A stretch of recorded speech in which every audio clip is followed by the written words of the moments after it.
Buenas noches, ¿cómo están? Es un gusto poderles saludar y poder compartir la palabra de Dios con todos ustedes. Es una bendición que Dios nos permita ser alimentados de esta manera. Dios siempre tiene cuidado de su pueblo. Yo soy Anita Hernández y hoy vamos a iniciar el libro de Jueces y vamos a orar para poner este tiempo en manos de Dios. Señor el Padre eterno, te damos toda gloria y honra a ti, Señor. Sabemos que tú eres el único Dios verdadero y fuera de ti no hay nadie, Señor. En ti está nuestra confianza, nuestra fe, nuestra esperanza.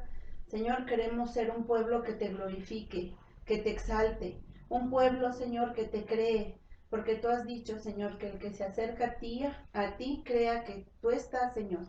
Que tú estás y que eres galardonador de los que te buscan, y nosotros te buscamos con todo nuestro corazón, con toda nuestra alma, Señor, porque te anhelamos, te necesitamos más que el aire que respiramos, oh Dios, porque tú eres el que sostiene nuestra vida en todo momento. A ti sea toda la gloria y la honra, en el nombre de Jesús. Amén. Bueno, voy a dar una pequeña introducción al libro de Jueces. Hoy vamos a ver el capítulo 1, pero es importante que tengamos una idea general acerca del libro de Jueces. Los estudiosos opinan que fue escrito por el profeta Samuel.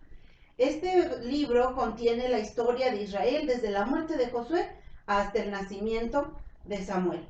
Los jueces de este libro eran conocidos por sus campañas militares contra invasores extranjeros. Este libro, tristemente, se escribe, después de que muere Josué, y vemos cómo la historia del pueblo de Dios va cuesta abajo, de lo malo a lo peor. Dios siempre quería las mejores cosas para su pueblo. Él siempre les había rescatado, les rescató de la esclavitud de Egipto. Les había dado una tierra generosa y les había brindado un gran sistema de culto y de gobierno, centrados en el único Dios verdadero. Él no sería un Dios distante en los cielos. Él quería vivir entre su pueblo. Pero después de un entusiasmo inicial que tiene el pueblo de Dios, no quisieron seguir el camino de Dios.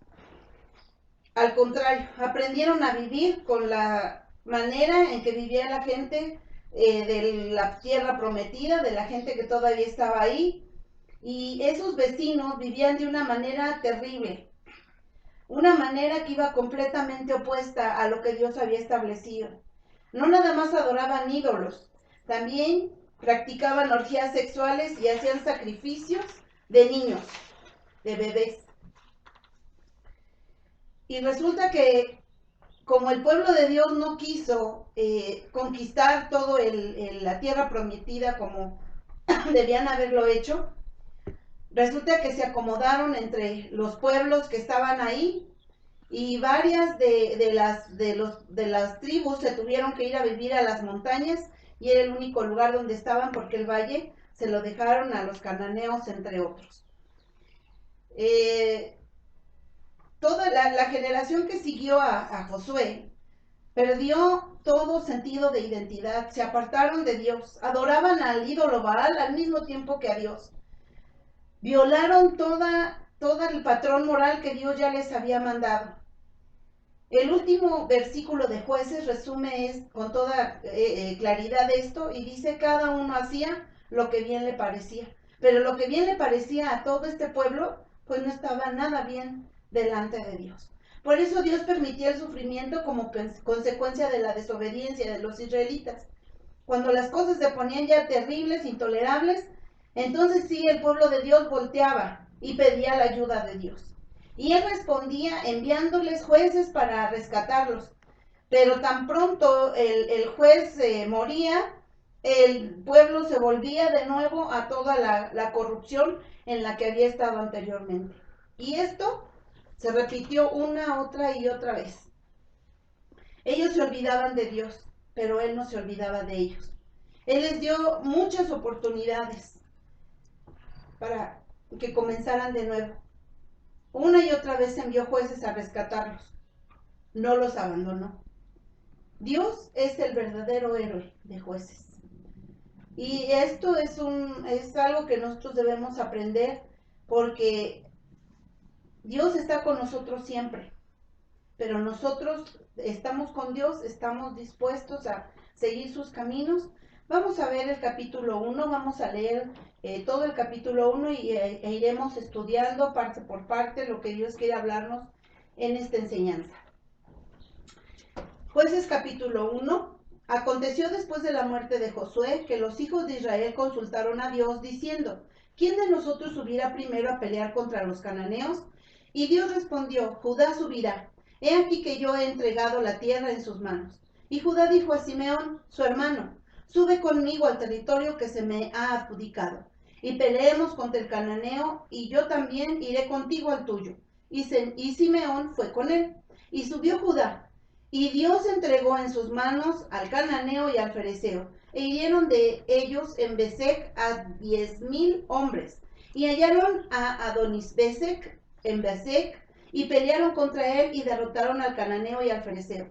Mas Adonibesec huyó, y le siguieron, y le prendieron, y le cortaron los pulgares de las manos y de los pies.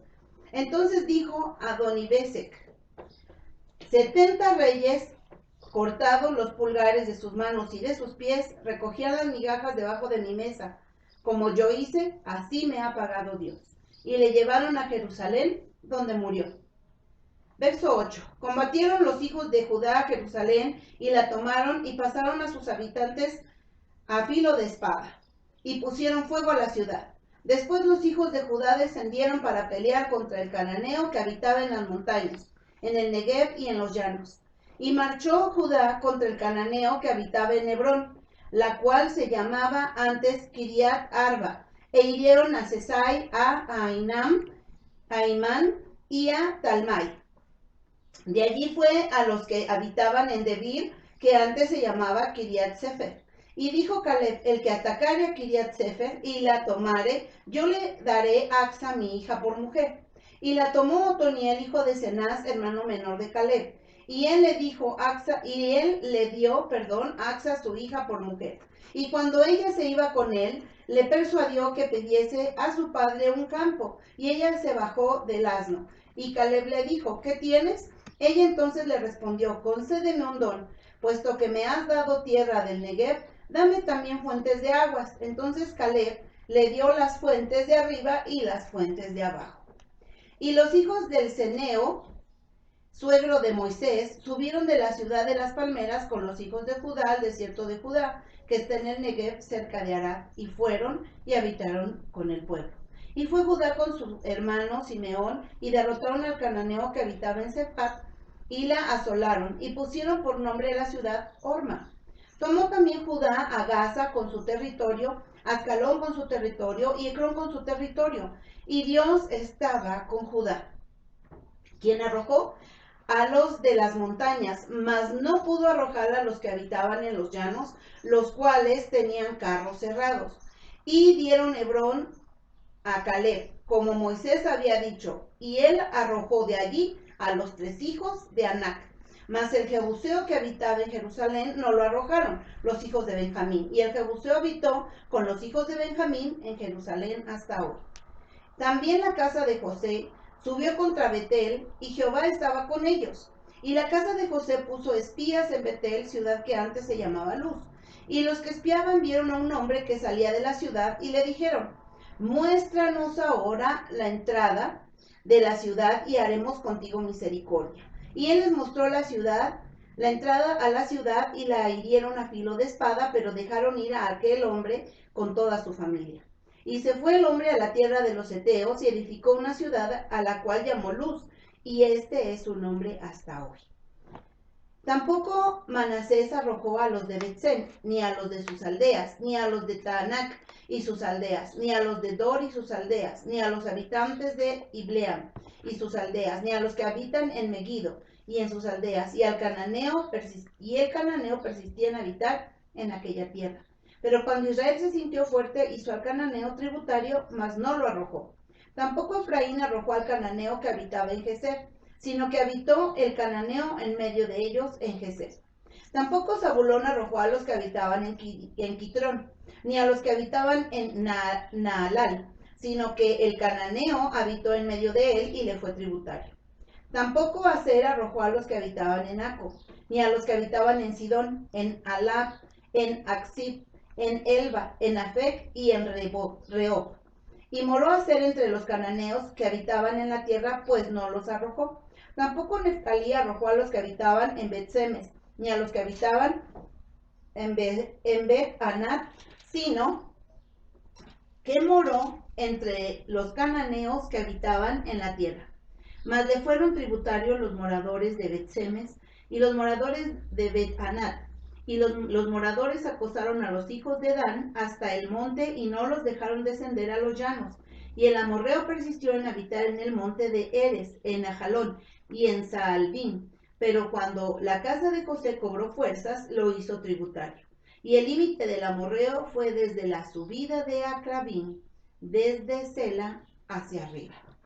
Bueno, pues este capítulo nos refiere el avance que algunas tribus de Israel llevaron a cabo después de la muerte de Josué en la conquista de la tierra prometida.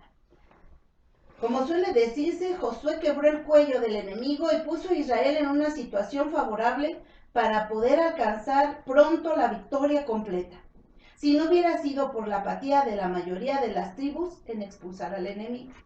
Vamos a ver primero del verso 1 al 8. Los hijos de Israel aquí, gracias a Dios, consultaron a Dios para saber cuál de las tribus había de comenzar la campaña de limpieza de enemigos de este país. Le preguntaron a Dios en el verso 1, ¿quién de nosotros subirá primero a pelear contra los cananeos? Y Dios ordenó que Judá subiese primero y les prometió éxito en esta empresa. Les dice en el verso 2, y Dios respondió, Judá subirá, he aquí yo he entregado la tierra en sus manos. ¿Por qué había de subir Judá primero? ¿Por qué debía ser ellos la primer tribu en subir? Primero, por ser la tribu más numerosa y poderosa. Segundo, por ser la primera en dignidad, por lo que también debía ser la primera en cumplir con este deber. Era la tribu de la que había de surgir el Señor según la carne. Así que en Judá, el león de esta tribu había de acometer el primero. De modo similar, Cristo fue el primero en enfrentarse en los poderes de las tinieblas y vencerlas. Y así nos animó para que nosotros también venciéramos en nuestras luchas con esos poderes. En Cristo somos más que vencedores, como dice Romanos 8:37. Antes en todas estas cosas somos más que vencedores por medio de aquel que nos amó. Así pues, Judá se dispone a subir, pero le pide a su hermano y vecino Simeón que suba con él y que se una con él para esta empresa, para unir sus fuerzas en contra de los enemigos. Los fuertes no deben despreciar la ayuda de los débiles, porque Judá era la tribu más considerable, más poderosa de todas, y Simeón era la de menos, la menos poderosa, la de menos fuerza. Pero a pesar de eso, Judá le pide ayuda. Y esto es importante, porque todos somos un cuerpo en Cristo, y la cabeza no le puede decir al pie, no te necesito, ¿verdad? No puede decir yo soy más importante, porque la cabeza necesita también de los pies. Porque dice en Efesios 4:25, en la parte B, dice, porque somos miembros los unos de los otros. Somos miembros del cuerpo de Cristo. Así es que esto es bien importante, que aprendamos a pedir ayuda cuando la necesitamos. Y que pidamos ayuda a todos. Y no importa si es el más débil o el regular, todos somos necesarios y Dios nos sorprende la manera en que usa a nuestros hermanos para apoyarnos y salir adelante en las pruebas que tenemos que enfrentar. También las fuerzas confederadas de Judá y de Simeón salen al campo de batalla, como lo vemos en el verso 4. ¿Sí? Dice, y subió Judá y Dios entregó en sus manos al cananeo y al fereceo e hirieron de ellos en Besec a 10,000 hombres. ¿Sí? Vencieron a 10,000 hombres. Así es que Dios les dio una victoria grande. y no fue conseguida por sus propias fuerzas, sino con la ayuda de Dios, porque ellos, como lo vimos en el verso 2, pidieron la ayuda y la guía de Dios. Y eso es tan importante. No importa de qué tamaño es lo que tenemos que hacer cada día. Hay veces que pensamos que Dios solo se ocupa de las cosas grandes y difíciles y las complicaciones de nivel mundial, los problemas. No, Dios tiene cuidado de cada uno de nosotros. Él nos conoce por nombre, y cuando nosotros ponemos nuestro día en sus manos, las cosas pequeñas, las grandes o las difíciles que se van presentando, Dios está con nosotros y nos guía y nos da la victoria. Y sabemos al final del día que si todo ha salido bien es por Dios, para la gloria de Dios, porque no fue en nuestras fuerzas. Y bueno, Judá y Simeón toman a un enemigo prisionero, que es el rey Adonibesec. Después de capturarlo, le cortan los pulgares de manos y pies. ¿Y esto para qué era? A fin de que en lo sucesivo no pudiera ni pelear en la batalla ni huir. Y este rey era tremendamente corrupto. Era un cananeo que había abusado de 70 reyes de manera similar. Y Juan justamente fue tratado del mismo modo que había tratado a otros. Y Juan sinceramente confesó la justicia de Dios en el verso 7. ¿Por qué él está diciendo así? En la parte B del verso 7 dice, como yo hice, así me ha pagado Dios. Entonces, hay hombres malvados y creen que Dios no está al tanto de todo lo que hacen. Y como matan y hacen abusos de todo tipo y se enriquecen a veces con la miseria de los demás y aplastan a quien sea y no les importa y creen que Dios no está al tanto. Sin embargo, están engañados. En Gálatas 6, versos 7 y 8 dice, no se engañen, Dios no puede ser burlado, pues todo lo que el hombre siembre, eso también segará. Porque el que siembra para su carne, de la carne segará corrupción. Mas el que siembra para el espíritu, del espíritu segará vida eterna. Así es que, aunque estos hombres están en su ignorancia y creen que Dios no está enterado, van a recibir el justo pago de lo que están haciendo, de lo que están sembrando. Así es que nosotros debemos tener cuidado, porque Dios no tendrá por inocente al culpable. En el verso 9 al 20,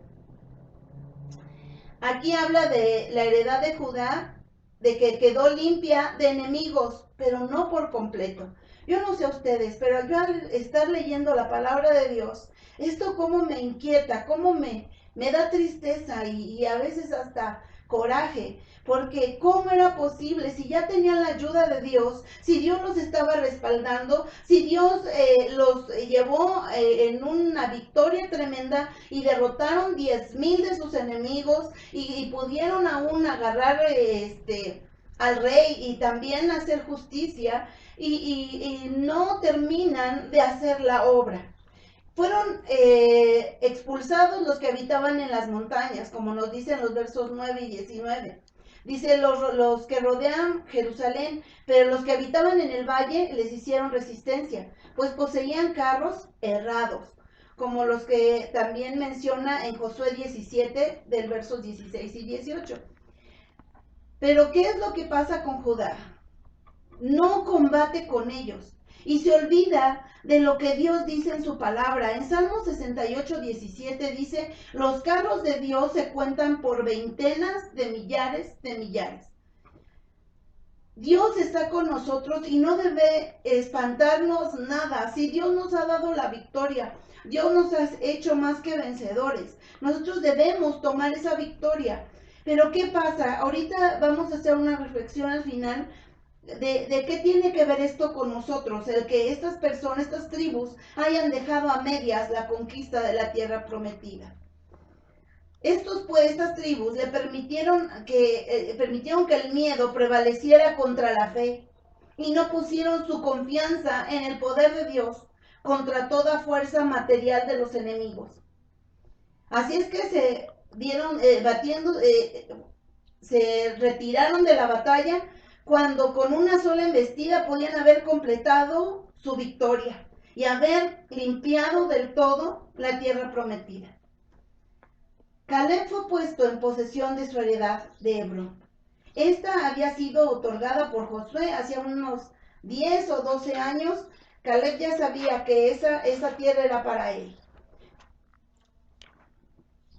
En el verso 20 dice que dieron Hebrón a Caleb, como Moisés había dicho, y él arrojó de allí a los 3 hijos de Anac. Esto me da gozo porque este hombre Caleb era muy valiente. Acuérdense que solo Josué y Caleb de esa generación que salió de Egipto fueron los únicos que entraron en la tierra prometida, porque toda la demás generación quedó postrada en el desierto. Solo los hijos entraron, y los únicos 2 que salieron de Egipto fue Josué y Caleb, que entraron a la tierra prometida. Y este hombre era fuerte, era valiente y esforzado. Y este hombre echó fuera a los 3 hijos de Anac, que eran gigantes, pero él confiaba en Dios. Acuérdense también cuando ellos fueron parte de los espías, cuando los mandaron a ver la tierra prometida, y Josué y Caleb eran los que les decían, más podemos nosotros que ellos, porque Dios está con nosotros. Pero los otros 10 se encargaron de desanimar al pueblo y que pecara contra Dios por no creer y confiar en Dios. Simeón, por su parte, ayudado por Judá, derrotó a los cananeos que moraban en las montañas. Eso lo vemos en el verso 17 y 18. Ahora vamos a ver del verso 21 al 36. Nos refiere en qué forma actuaron las demás tribus en lo tocante a los cananeos que se quedaron en el país. Primero, Benjamín descuidó de expulsar a los jebuseos. Eso está en el verso 21. Mas el jebuseo que habitaba en Jerusalén no lo arrojaron los hijos de Benjamín. Y el jebuseo habitó con los hijos de Benjamín en Jerusalén hasta hoy.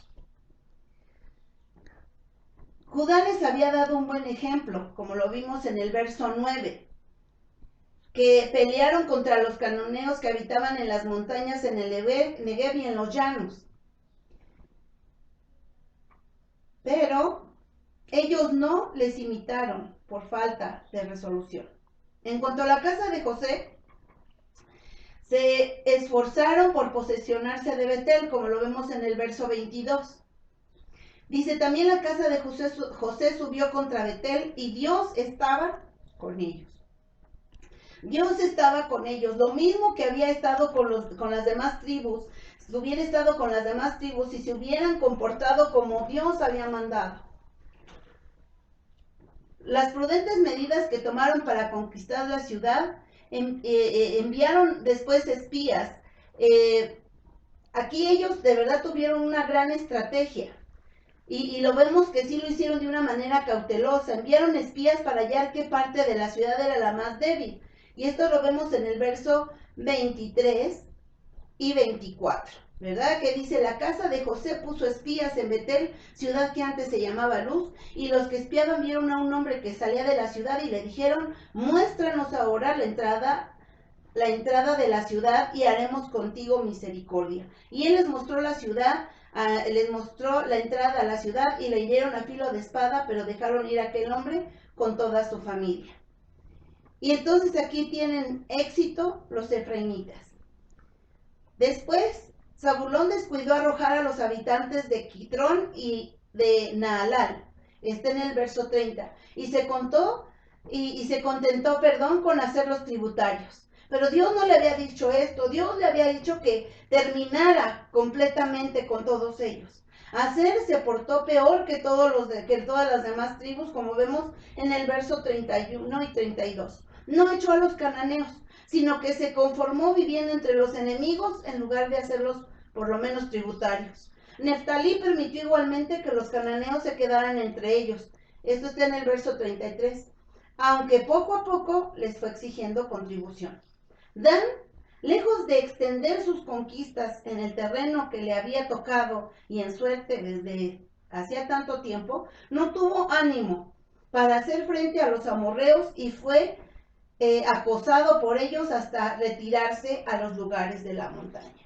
Qué terrible, qué terrible. En vez de poseer la tierra, salen corriendo. Vemos que el pueblo de Israel descuidó, hablando en términos generales, su deber y su interés en la conquista de la tierra prometida. No hicieron lo que podían haber hecho para echar a los cananeos y poseer Canaán. Si recordamos, esta misma causa impidió a sus padres llegar a la tierra prometida. Estuvieron 40 años vagando en el desierto. Y ahora también, esta misma razón les impedía tomar plena posesión de la tierra prometida. ¿Y qué era esto? La causa fue la incredulidad, el no confiar en Dios, el no descansar en Dios, el no esforzarse y ser valientes y ser obedientes con Dios y sus estatutos. Pero, ¿qué tiene que ver lo que hicieron estas tribus con nosotros? ¿Qué tiene que ver con nosotros? Tiene que ver que luego nosotros o las personas vienen se convierten a Cristo, pero no dejan que Dios continúe ese proceso. El convertirnos al Señor, el nacer de nuevo, eso es lo primero. Pero Dios tiene que quitar de nosotros tantas cosas que estorban. Lo único que nace de nuevo de nosotros es el Espíritu. Pero la mente y el corazón tienen que ser renovados. Y hay veces que las personas dicen, bueno, yo acepté a Cristo y dejé el alcoholismo. Sí, ¿y qué pasa con tu mal carácter, con tus malas costumbres, con esos pecados ocultos, con esas heridas, con esa falta de perdón? Y mucha gente dice, bueno, con que yo venga el domingo y escuche, pues ya cumplí, aunque yo en la semana viva y haga como yo quiera. Es lo que hacían estos pueblos, es lo que hicieron estas tribus de Dios. No echaron completamente al enemigo, no se rindieron completamente a Dios y pidieron su ayuda para salir victoriosos en todo. Nosotros ahora tenemos que poseer también nuestro corazón y nuestra mente, llenándola de la palabra y echando fuera todo pensamiento que ofende a Dios, porque Dios nos ha pedido que seamos santos como Él es santo. Y si nosotros no obedecemos en echar fuera de nuestra vida todo pecado y toda obra de las tinieblas en nosotros, que dejamos que nos domine, como la mentira, como el adulterio, la fornicación, el ser deshonestos, todo eso son cosas que contaminan lo que vemos, lo que oímos. Debemos tener cuidado en todo esto, porque así como las tribus tuvieron consecuencias terribles por no acabar con todos los enemigos, por la incredulidad y la desobediencia, que es nuestro mismo tropiezo, va a pasar lo que Dios dijo en el libro de Números, capítulo 33.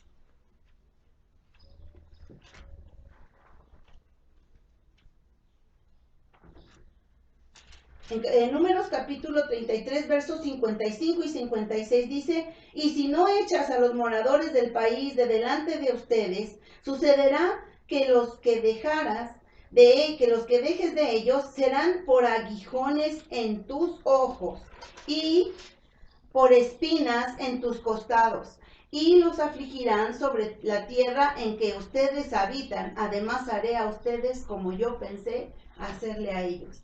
Terribles consecuencias hay acerca de esto.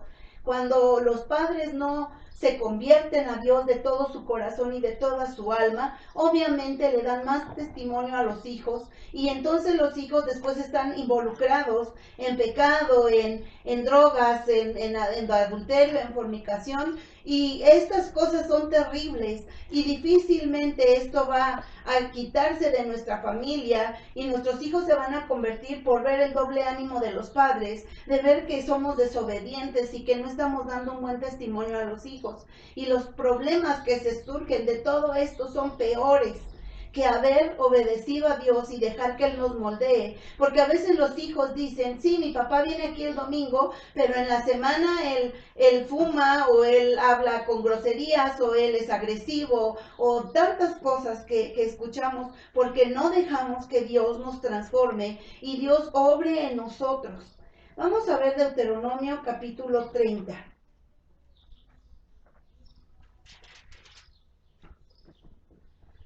Del verso 10 en adelante. Cuando obedezcas a la voz del Señor tu Dios para guardar sus mandamientos y sus estatutos escritos en este libro de la ley, Cuando te conviertas al Señor tu Dios con todo tu corazón y con toda tu alma, porque este mandamiento que yo te ordeno hoy no es demasiado difícil para ti, ni está lejos. No está en el cielo para que digas, ¿quién subirá por nosotros al cielo y nos lo traerá y nos lo hará oír para que lo cumplamos? Ni está al otro lado del mar para que digas, ¿quién pasará por nosotros el mar para que nos los traiga y nos lo haga oír a fin de que lo cumplamos? Porque muy cerca de ti está la palabra, en tu boca y en tu corazón, para que la cumplas. Mira, yo he puesto delante de ti hoy la vida y el bien, la muerte y el mal, porque yo te mando hoy que ames al Señor tu Dios, que andes en sus caminos y guardes sus mandamientos, sus estatutos y sus decretos, para que vivas y seas multiplicado. El Señor tu Dios te bendiga en la tierra a la cual entras para tomar por posesión de ella. Mas si tu corazón se aparta y no oyes, y te dejas extraviar y te inclinas a los dioses ajenos y les sirves, yo les protesto hoy que de cierto perecerán. No prolongarán sus días sobre la tierra donde van. Pasando el Jordán para entrar en posesión de ella. A los cielos y a la tierra llamo por testigos hoy contra ustedes, que les he puesto delante la vida y la muerte, la bendición y la maldición. Escoge, pues, la vida para que vivas tú y tu descendencia, amando al Señor tu Dios, atendiendo su voz y siguiéndole a Él, porque Él es vida para ti y prolongación de tus días, a fin de que habites sobre la tierra que juró al Señor tus padres, el que juró el Señor a tus padres, Abraham, Isaac y Jacob, que les había de dar. Nosotros tenemos esta promesa de parte de Dios. Y ahora nosotros no tenemos los hijos de Dios una tierra física, sino que nuestra tierra prometida ahora es el cielo. Y así como en los tiempos de Noé, cuando no escucharon el aviso de Dios para que subieran al arca, ahora el aviso es el Señor Jesucristo para entrar en Él, para convertirnos a Él y vivir de acuerdo a lo que Dios dice. Y Dios nos ha equipado de todo. En Romanos 8, 31 y 32 dice, ¿qué pues diremos a esto? Si Dios es por nosotros, ¿quién contra nosotros? El que no escatimó ni a su propio Hijo, sino que lo entregó por todos nosotros, ¿cómo no nos dará también con Él todas las cosas? Dios nos da todo, está todo a nuestra disposición para vivir una vida en santidad y rectitud delante de Él, para que no dejemos pecados ocultos, para que no dejemos en nuestra vida las cosas que estorban y que nos van a llevar a un desastre.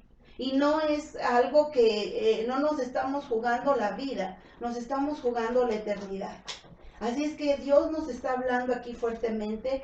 Y si Dios, dice también la palabra, no perdonó al olivo verdadero, nosotros somos el olivo silvestre que hemos sido injertados en la vid verdadera, en el olivo verdadero que es el Señor Jesucristo. Así es que Dios no tendrá por inocente al culpable, y todo lo que el hombre siembre, eso cosechará. Pues Dios nos está hablando porque Él quiere que nosotros vivamos con bendición y que el día que Él venga nos encuentre preparados para irnos con Él, porque los tiempos están cerca. Y yo creo que nadie necesita ser profeta para darse cuenta. Basta con ver a nuestro alrededor todo lo que está pasando y ver lo que dicen las Escrituras para saber que el Señor viene pronto. Pues gracias a Dios por esta palabra. Señor bendito, te damos gracias porque tú siempre tienes maná fresco para nuestras vidas. Señor, queremos ser un pueblo fiel. Señor, queremos que nuestra historia no sea como la de estas tribus que no quisieron perseverar en tus caminos y tus estatutos.